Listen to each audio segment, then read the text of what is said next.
itu, Andi.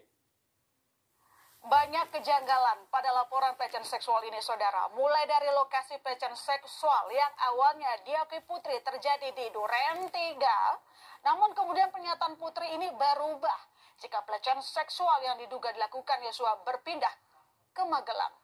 Dugaan pelecehan seksual di Magelang pun sebenarnya juga masih tanda tanya. Pasalnya tidak ada saksi. Saya ingatkan kembali beberapa poin dari kesaksian Bribka Riki Rizal yang juga berada di Magelang pada 7 Juli lalu, saudara. Riki Rizal yang saat itu baru saja pulang dari membeli keperluan anak Ferdi Sambo mendapati adanya ketegangan antara Kuat Maruf dan Yosua. Namun tidak diketahui penyebabnya. Riki mendapati Susi, asisten rumah tangga keluarga Sambo, sedang menangis. Riki pun sempat melihat Putri berbaring di kamar. Saat ditanya Riki, Putri pun malah menanyakan keberadaan Yosua. Dan menurut Riki, saat itu Putri dan Yosua sempat berbincang selama 15 menit.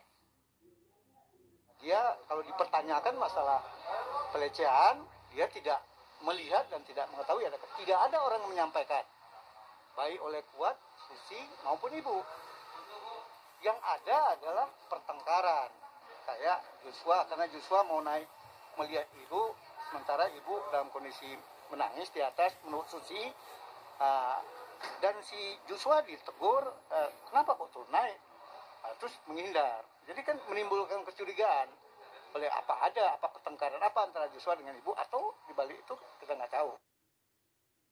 Dari sekian banyak pasal yang siap menjerat Ferdi Sambo ini, kuasa hukum Brigadir Yosua menilai jika mencuatnya lagi dugaan pelecehan seksual yang dialami Putri Chandrawati adalah sebagai upaya perlawanan Ferdi Sambo untuk meringankan hukumannya.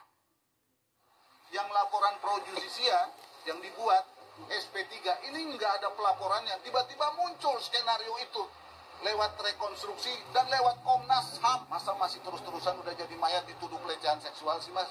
Padahal hukumnya udah jelas, nggak bakalan bisa penuntutan. Pertanyaannya buat apa itu? Buat membebaskan. Pertanyaannya, apakah benar kasus pelecehan seksual ini bisa meringankan hukuman Sambo? Jadi saudara, apabila dugaan pelecehan seksual masuk dalam skenario, maka di persidangan nanti pembunuhan akan digiring menjadi aksi spontanitas karena adanya tekanan tanpa direncanakan. Sangkaan primer pasal 340 KUHP soal pembunuhan berencana bisa bergeser ke pasal 338 KUHP mengenai menghilangkan nyawa orang lain yang artinya hukumannya lebih ringan, bahkan bila dijerat pasal berlapis pun hukumannya akan kurang dari 20 tahun. Pelecehan seksual ini kalau merupakan skenario, ini akan meringankan karena mungkin ini akan digunakan mengenai bagaimana pembarangan kejahatan ya.